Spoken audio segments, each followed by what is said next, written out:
Hello दोस्तों, आज मैं आपको टोटल 50 हिस्ट्री के ऑब्जेक्टिव क्वेश्चन करवाने वाला हूं एनसीईआरटी का, जो बार बार आपके एग्ज़ाम में पूछा जाता है। चाहे कोई भी एग्ज़ाम हो, एमटीएस, रेलवे, जो भी एग्ज़ाम है, यहां से प्रश्न अवश्य पूछे जाते हैं। तो चलिए वीडियो को स्टार्ट करते हैं। पहला प्रश्न आपके सामने में है, भारतीय पुरातत्व का पिता किसे कहा जाता है?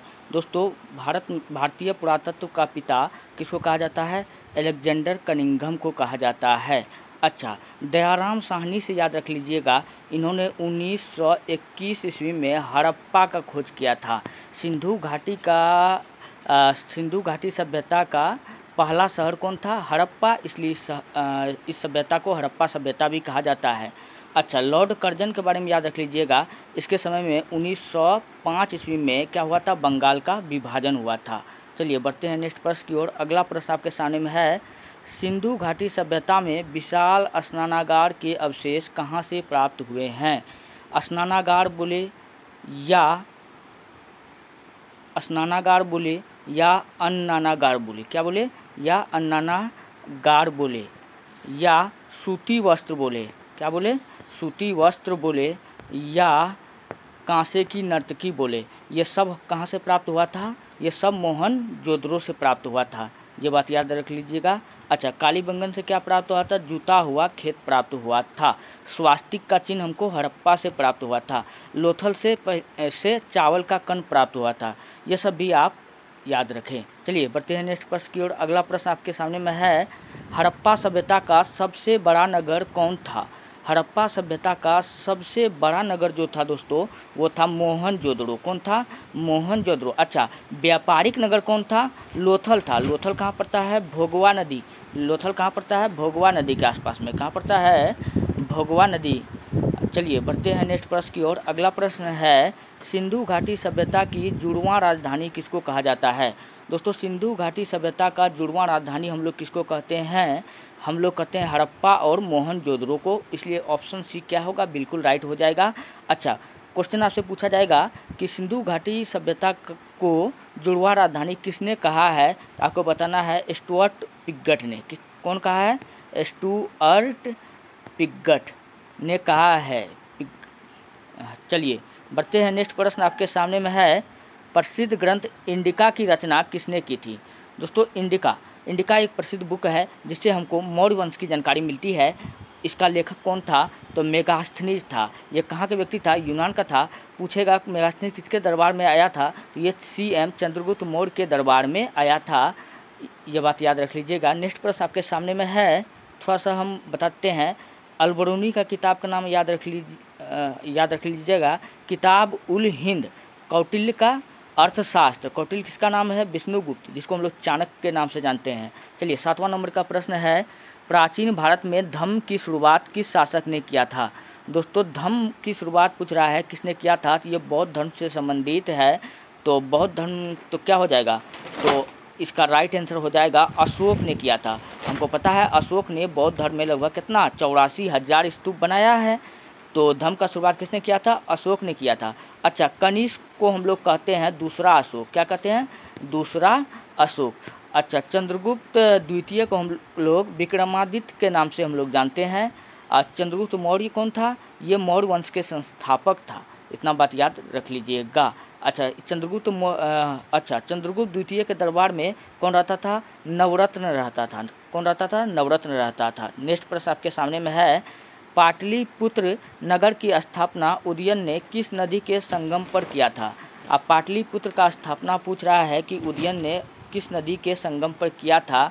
तो गंगा, सोन, पुनपुन। तो ये सभी हो जाएगा। ऑप्शन डी क्या हो जाएगा? बिल्कुल राइट हो जाएगा। किसके अभिलेख में भूमि दान का उल्लेख मिलता है? तो प्रभावती गुप्त के अभिलेख में भूमि दान का उल्लेख मिलता है। चलिए हम लोग बढ़ते हैं नेक्स्ट प्रश्न की ओर। अगला प्रश्न आपके 10 नंबर का प्रश्न है आपके सामने में। क्वेश्चन क्या कहता है? क्वेश्चन है, मेगास्थनीज भारत में किसके दरबार में आया था? तो ऑप्शन में देखिए, मेगास्थनीज जो था यूनान का व्यक्ति था। यूनान का एक दार्शनिक था जो किसके दरबार में आया था? वो चंद्रगुप्त मौर्य के दरबार में आया था। अच्छा, बिंदुसार के दरबार में पूछेगा कौन सा यूनानी व्यक्ति आया था? डाइमेकस। याद रख लीजिएगा, कौन आया था? डाइमेकस। और अशोक को हम लोग सम्राट देवनाम प्रिय भी कहते हैं, प्रियदर्शी, सम्राट देवनाम प्रिय या देवनाम प्रियदर्शी, या इसको चंड अशोक भी कहते हैं। इतना बात याद रख लीजिएगा। नेक्स्ट प्रश्न आपके सामने में है, महाभारत युद्ध कितने दिनों तक चला था? दोस्तों महाभारत का जो युद्ध था टोटल 18 दिन तक चला था। कितना दिन तक चला था? 18 दिन तक चला था। नेक्स्ट प्रश्न आपके सामने में है, किस काल में वर्ण व्यवस्था वंशानुगत जाति में परिवर्तित हो गया था? तो उस समय जो था उत्तर वैदिक काल में जो था, उत्तर वैदिक काल, इसका क्या हो जाएगा? राइट आंसर हो जाएगा। नेक्स्ट, मनुस्मृति में कितने प्रकार के विवाह का उल्लेख किया है? तो मनुस्मृति में टोटल 8 प्रकार के विवाह का उल्लेख किया गया है, जिसमें प्रथम 4 विवाह को शुभ विवाह कहा जाता है और शेष जो 4 विवाह और बचा उसको अशुभ विवाह कहा जाता है। जैसे लव मैरिज वाला जो विवाह होता है उसको अशुभ विवाह के कैटेगरी में रखा गया है। तो मैं कभी आपको बताऊंगा विवाह जो होता है ये भी एक संस्कार है, मैं आपको बताऊंगा। चलिए बढ़ते हैं नेक्स्ट प्रश्न की ओर। अगला प्रश्न आपके सामने में है, भीम ने हिडिंबा के साथ कौन सा विवाह संपन्न किया था? अच्छा, भीम को तो आप जन्मे करते हैं महाभारत काल में। भीम ने हिडिंबा नाम की एक राक्षसी थी, इससे पूछ रहा है कि कौन सा विवाह किया था? राक्षसी विवाह किया था। ऑप्शन नंबर सी क्या हो जाएगा? बिल्कुल राइट हो जाएगा। अच्छा, इनसे एक पुत्र का नाम हुआ था घटोत्कच। क्या नाम याद रखना है? घटोत्कच। चलिए, प्रथम बौद्ध संगीति कहाँ हुई थी? तो चारों बौद्ध संगीति मैं आपको बताता हूँ ट्रिक से। तो रावे पाकू याद रख लीजिए। क्या याद रख लीजिएगा? रावे पाकू। तो पहला पूछेगा बौद्ध संगीति तो राजगिरह, दूसरा वे से वैशाली, तीसरा पा से पाटलिपुत्र, चौथा कु से कुंडलवन। तो प्रथम पूछ रहा है तो रा से राजगिरह। तो ऑप्शन नंबर सी क्या हो जाएगा? बिल्कुल राइट हो जाएगा। नेक्स्ट प्रश्न है, तलवंडी में किस प्रसिद्ध संत का जन्म हुआ था? तलवंडी में जो जन्म हुआ था वो किसका हुआ था? गुरु नानक देव का जन्म पाकिस्तान के तलवंडी में हुआ था, जिनको हम लोग ननकाना साहब के नाम से हम लोग जानते हैं। और यह सिख धर्म के संस्थापक थे, इतना बात याद रख लीजिएगा। और रैदास, अच्छा, घन्ना, रैदास, पीपा, कबीर, ये सब किसके शिष्य थे? ये सब रामानंद के शिष्य थे, इतना बात याद रख लीजिएगा। चलिए बढ़ते हैं। 18 नंबर का प्रश्न है, आत्मा का पुनर्जन्म मुख्य विषय है। आत्मा का पुनर्जन्म मुख्य विषय है, किसका मुख्य विषय है? तो ये है कौशितिकीय उपनिषद का। अच्छा, उपनिषद कितना होता है? 108। अब 108 हो तो याद करना जरूरी नहीं है, तो इसमें कुछ मैंने आपको बता दिया। चलिए बढ़ते हैं नेक्स्ट प्रश्न। अगला प्रश्न आपके सामने में है, बुद्ध के उपदेश का संकलन को क्या कहते हैं? दोस्तों महात्मा बुद्ध के उपदेश के संकलन को हम लोग किस नाम से जानते हैं? सुत्त पिटक के नाम से जानते हैं। अच्छा, दरअसल त्रिपिटक एक बुक है। त्रिपिटक को 3 भाग में बांटा गया है, सुत्त पिटक, विनय पिटक, अभिधम्म पिटक। जो सुत्त पिटक है इसका लेखक कौन है? आनंद है। कौन है? आनंद है। ये आनंद कौन है? महात्मा बुद्ध का प्रिय शिष्य है। तो बुद्ध के उपदेशों का संकलन हमको सुत्त पिटक में देखने को मिलता है। नेक्स्ट प्रश्न आपके सामने में है, सांची मध्य प्रदेश के किस जिले में स्थित है? तो मध्य प्रदेश के रायसेन जिला में स्थित है। कहाँ स्थित है? रायसेन जिला में स्थित है। नेक्स्ट प्रश्न आपके सामने में है, कालिदास, भवभूति, सुबुंद एवं बाणभट्ट किस धर्म के अनुयायी थे? दोस्तों ये जो थे ये शैव धर्म के अनुयायी थे। किस धर्म के? शैव धर्म के अनुयायी थे। चलिए अगला प्रश्न आपके सामने में है, बौद्ध परंपरा में अशोक ने कितने स्तूप बनाए थे? लगभग 84,000 स्तूप बनाए थे। कितना बनाए थे? 84,000 स्तूप बनाए थे। तहकीक-ए-हिंद किसकी यात्रा वृत्तांत है? तो ये अल-बरूनी की है। किसकी है? अल-बरूनी की यात्रा वृत्तांत है। अच्छा, क्वेश्चन आपसे पूछा जाएगा कि अल-बरूनी किसके साथ भारत आया था? तो मोहम्मद गोरी। किसके साथ आया था? मोहम्मद गोरी के साथ आया था। इसका किताब का नाम किताब उल हिंद है या तहकीक-ए-हिंद है। अच्छा, अब्दुल रज्जाक ये भी विजयनगर आया था। कौन आया था? विजयनगर आया था। मार्को पोलो ये भी विजयनगर आया था। तो इब्न बतूता भी विजयनगर साम्राज्य घूमने के लिए गया था। तो अब्दुल रज्जाक ने विजयनगर के बारे में कहा था कि अभी तक मैंने जितना भी जगह गया विजयनगर जैसा जगह कहीं नहीं देखा था। ये बात याद रख लीजिएगा। अच्छा, इब्न बतूता किसके समय में पूछेगा भारत आया था? तो इब्न बतूता जो था मोहम्मद बिन तुगलक के समय में भारत आया था। नेक्स्ट प्रश्न आपके सामने में है, गुप्त काल में कौन चीनी यात्री भारत आया था? तो गुप्त काल में भारत आने वाला चीनी यात्री कौन था? फाहियान था। कौन था? फाहियान था। अगला प्रश्न आपके सामने में है, अच्छा, फाहियान का किताब का नाम याद रख लीजिएगा, फोक्यूकी। 25 नंबर का प्रश्न है, फ्रांस बर्नियर जिस देश से भारत आया था उसका नाम क्या था? तो उसका नाम जो था, देखिए नामे में लगल है फ्रांस, तो फ्रांस हो जाएगा। ऑप्शन बी क्या हो जाएगा? बिल्कुल राइट हो जाएगा। नामे में लगल है फ्रांस, किधर चला गया?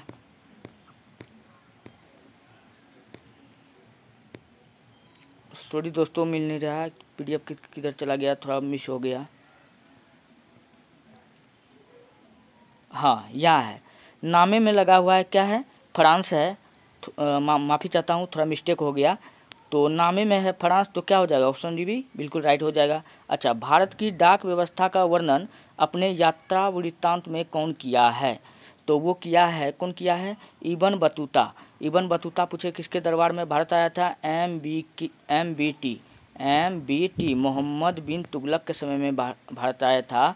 मोहम्मद बिन तुगलक को पागल बादशाह, सनकी सुल्तान, अधर्मी सुल्तान, स्वप्नशील बादशाह, विद्वान मूर्ख, इतने नाम से हम लोग इसको जानते हैं। और चलिए बढ़ते हैं, और अगला जो है अब्दुल रज्जाक और बर्नियर, फ्रांसिस बर्नियर अल बरूनी का किताब का नाम किताब उल हिंद। चलिए बढ़ते हैं नेक्स्ट प्रश्न की ओर। अगला प्रश्न आपके सामने में है, कैप्टन हॉकिंस किस मुगल शासक के दरबार में आया था? तो दोस्तों कैप्टन हॉकिंस जो है 1608 ईस्वी में इसको आना था अकबर के दरबार में, लेकिन तब तक अकबर क्या हो चुका था? अकबर मर चुका था। तो ये जहांगीर के समय में आया था। किसके समय में आया था? जहांगीर के समय में आया था। ऑप्शन देखिए कहाँ आपको दिख रहा है, तो जहांगीर, हाँ, और यहाँ पर दिख रहा है, ऑप्शन बी में हमको दिख रहा है। चलिए बढ़ते हैं नेक्स्ट प्रश्न की ओर। अगला प्रश्न आपके सामने में है, गुरु नानक का संबंध किस धर्म से है? अभी अभी मैंने आपको पिछले प्रश्न में बताया, गुरु नानक देव ने सिख धर्म का स्थापना किया था। तो ऑप्शन नंबर ए क्या हो जाएगा? बिल्कुल राइट हो जाएगा। इनका जन्म पाकिस्तान के तलवंडी में हुआ था, जिन्हें ननकाना साहब के नाम से जानते हैं। 29 नंबर का प्रश्न है, सलीम चिश्ती की दरगाह कहाँ स्थित है? सलीम चिश्ती का जो दरगाह है वो है अजमेर में। अजमेर में है दोस्तों। अजमेर को कहते हैं हम लोग राजस्थान का हृदय। क्या कहते हैं? राजस्थान का हृदय। और इसी अजमेर में क्या है? 2.5 दिनों का झोपड़ा। क्या है? 2.5 दिनों का झोपड़ा, जो क्या है? एक मस्जिद है। ये भी बात आप याद रख लीजिएगा। शेख सलीम चिश्ती का दरगाह पर अकबर पूछेगा कितना बार गया था? 14 बार गया था। कितना बार गया था? 14 बार गया था। अकबर को कहा जाता है कि जब उनको संतान की प्राप्ति नहीं हो रहा था, तो शेख सलीम चिश्ती के दरगाह पे वो गया। उसके बाद में उसको एक पुत्र प्राप्त हुआ, जिसको हम लोग क्या कहते थे? जहांगीर, लेकिन उसका पुराना नाम क्या था? सलीम कह करके पुकारा जाता था। चलिए बढ़ते हैं। अंडाल का सही परिचय है। दोस्तों अंडाल क्या है? अंडाल जो है अंडाल जो है वह अलवार स्त्री थी। ऑप्शन नंबर एक क्या हो जाएगा? बिल्कुल राइट हो जाएगा। एक होता है अलवार और एक होता है नैनार। अलवार जो होता है ये भगवान शंकर को मानता है। जो नैनार होता है वो विष्णु जी को मानता है। तो ये स्त्री थी। ऑप्शन नंबर एक क्या हो जाएगा? बिल्कुल राइट हो जाएगा। 31 नंबर का प्रश्न है, विष्णु को अपना पति कौन मानती थी? अब यहाँ पर देखिए दोस्तों, आपको फंसाने के लिए क्वेश्चन दिया गया है। विष्णु को ऐसा नहीं पूछ रहा है कि कृष्ण को अपना पति कौन मानती थी, तब मीरा होता। लेकिन क्वेश्चन कहता है विष्णु को अपना पति कौन मानती थी, तो अंडाल। ऑप्शन नंबर बी क्या हो जाएगा? बिल्कुल राइट हो जाएगा। चलिए, काशी में किस प्रसिद्ध संत का जन्म हुआ था? तो काशी में जिसका जन्म हुआ था उसका नाम क्या था? वल्लभाचार्य। क्या नाम था? वल्लभाचार्य। अच्छा, कबीर का गुरु का नाम क्या था? कबीर का गुरु का नाम था रामानंद। कबीर का उपदेश पूछेगा किस में दिया गया है? बीजक में। किस में दिया गया है? बीजक में दिया गया है। नेक्स्ट, सुल्तान उल हिंद किसे कहा गया है? दोस्तों सुल्तान उल हिंद हम लोग ख्वाजा मोइनुद्दीन चिश्ती को कहते हैं। इनका दरगाह कहाँ है? अजमेर में है, अजमेर शरीफ में है। ये बात याद रख लीजिएगा। और बढ़ते हैं नेक्स्ट प्रश्न की ओर। अगला प्रश्न आपके सामने में है, फतेहपुर सिकरी को राजधानी किसने बनाया था? तो अकबर ने बनाया था। अकबर ने गुजरात जीतते समय फतेहपुर सिकरी को अपना राजधानी बनाया और यहीं पर फतेहपुर सिकरी में क्या किया था? बुलंद दरवाज़ा का निर्माण करवाया। क्या करवाया? 54 मीटर का बुलंद दरवाज़ा का निर्माण कराया। नेक्स्ट प्रश्न आपके सामने में है, विजयनगर शासकों के जो उड़ीसा के समकालीन राजवंश के शासक थे उनका नाम था, उसका क्या नाम था? उसका नाम था राष्ट्रपति। क्या नाम था? राष्ट्रपति। इसलिए इसका ऑप्शन नंबर डी क्या हो जाएगा? बिल्कुल राइट हो जाएगा। नेक्स्ट प्रश्न है, गोपुरम का संबंध है। गोपुरम का संबंध विजयनगर से है। गोपुरम का अर्थ होता है मंदिरों का प्रवेश द्वार। तो ऑप्शन नंबर डी क्या हो जाएगा? बिल्कुल राइट हो जाएगा। अगला प्रश्न आपके सामने में है, विजयनगर साम्राज्य की अंतिम राजधानी जो तिरुपति के समीप थी उनका क्या नाम था? दोस्तों उनका जो नाम था चंद्रगिरी। क्या नाम था? चंद्रगिरी नाम था। पेनकुंडा नहीं लगाइएगा, ऑप्शन ए चंद्रगिरी इसका राइट आंसर होगा। चलिए, उड़ीसा के गजपति राज की स्थापना कब हुई थी? तो वो हुआ था 1435 ईस्वी में हुआ था। अगला प्रश्न आपके सामने में है, किस विदेशी यात्री ने अपने यात्रा वृत्तांत 3 समुद्र की यात्रा लिखकर भारत रूस मैत्री का आधार तैयार किया? तो इसका राइट आंसर हो जाएगा, क्या हो जाएगा? ये इसका अफनासी निकेतन। ऑप्शन नंबर बी क्या हो जाएगा? बिल्कुल राइट हो जाएगा। चलिए बढ़ते हैं नेक्स्ट प्रश्न की ओर। महानवमी के डिब्बे को किस विदेशी यात्री ने विजय भवन की संज्ञा दिया है? तो कौन दिया है? तो डोमिंगोस पोइज। कौन दिया है? डोमिंगोस पोइज। ये किसके दरबार में आया था? कृष्णदेव राय के दरबार में आया था, ये बात याद रख लीजिएगा। निकोलो कोंटी, ये भी विजयनगर साम्राज्य आया था। अब्दुल रज्जाक, ये भी विजयनगर साम्राज्य आया था। नेक्स्ट प्रश्न है, अमुक्तमाल्याद किसने लिखा है? अमुक्तमाल्याद को लिखने वाला कृष्णदेव राय है। कौन है? कृष्णदेव राय के दरबार में अष्टदिग्गज रहता था। कौन रहता था? अष्टदिग्गज रहता था। अष्टदिग्गज क्वेश्चन पूछेगा, किसके दरबार में रहता था? कृष्णदेव राय के दरबार में रहता था। अगला प्रश्न है, दीन ए इलाही संबंधित है। दोस्तों 1582 ईस्वी में अकबर ने क्या चलाया था? दीन ए इलाही धर्म चलाया था। दीन ए इलाही धर्म को मानने वाला प्रथम हिंदू पूछेगा कौन था? तो वो था बीरबल। बीरबल का वास्तविक नाम पूछे क्या था? महेश दास। तो दीन ए इलाही संबंधित है किससे है? तो अकबर से है। तो ऑप्शन नंबर सी क्या हो जाएगा? बिल्कुल राइट हो जाएगा। तंबाकू का सेवन सर्वप्रथम किस मुगल सम्राट ने किया? तो तंबाकू का सेवन करने वाला मुगल सम्राट और कोई नहीं, कौन है? तो कौन है? अकबर है। अच्छा, अकबर वो व्यक्ति है जो मुगल काल का सबसे अनपढ़ शासक है, ये भी बात याद रख लीजिएगा। नेक्स्ट प्रश्न आपके सामने में है, आईने के अनुसार सिंचाई वाले क्षेत्र में वर्ष में कुल कितने फसल होता था? टोटल 3 फसल होता था। कितना फसल होता था? टोटल 3 फसल होता था। नेक्स्ट प्रश्न आपके सामने में है, परगना मुगल काल में था। परगना मुगल काल में क्या था? परगना मुगल काल में क्या था? एक प्रशासनिक मंडल था। ऑप्शन नंबर ए क्या हो जाएगा? बिल्कुल राइट हो जाएगा। चलिए बढ़ते हैं नेक्स्ट प्रश्न की ओर। अगला प्रश्न आपके सामने में है, अकबरनामा एवं आइन ए अकबरी के अनुवादक कौन है?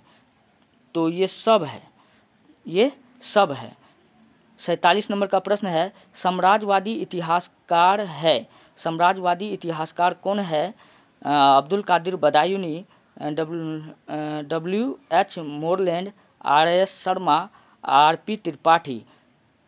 इसका राइट आंसर कौन हो जाएगा? इसका राइट आंसर हो जाएगा अब्दुल कादिर, ये हो जाएगा अब्दुल कादिर बदायूनी। अच्छा, अब्दुल कादिर बदायूनी से याद रख लीजिएगा, इन्होंने महाभारत का संस्कृत में अनुवाद किया था।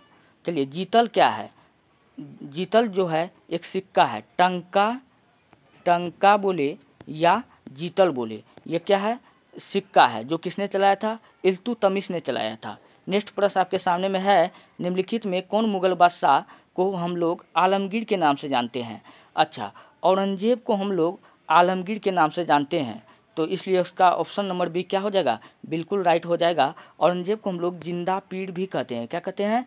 जिंदा पीर भी कहते हैं। और औरंगजेब ने क्या बनाया था? बीबी का मकबरा, जो कहाँ है? अहमदाबाद में है। कहाँ है बीबी का मकबरा? चलिए दोस्तों, ये रहा आज का प्रश्न। अगर आपको वीडियो अच्छा लगता है, हेल्पफुल लगता है, तब आप हमारे चैनल को सब्सक्राइब कीजिए, वीडियो को लाइक कीजिए। मिलते हैं नेक्स्ट वीडियो में। धन्यवाद।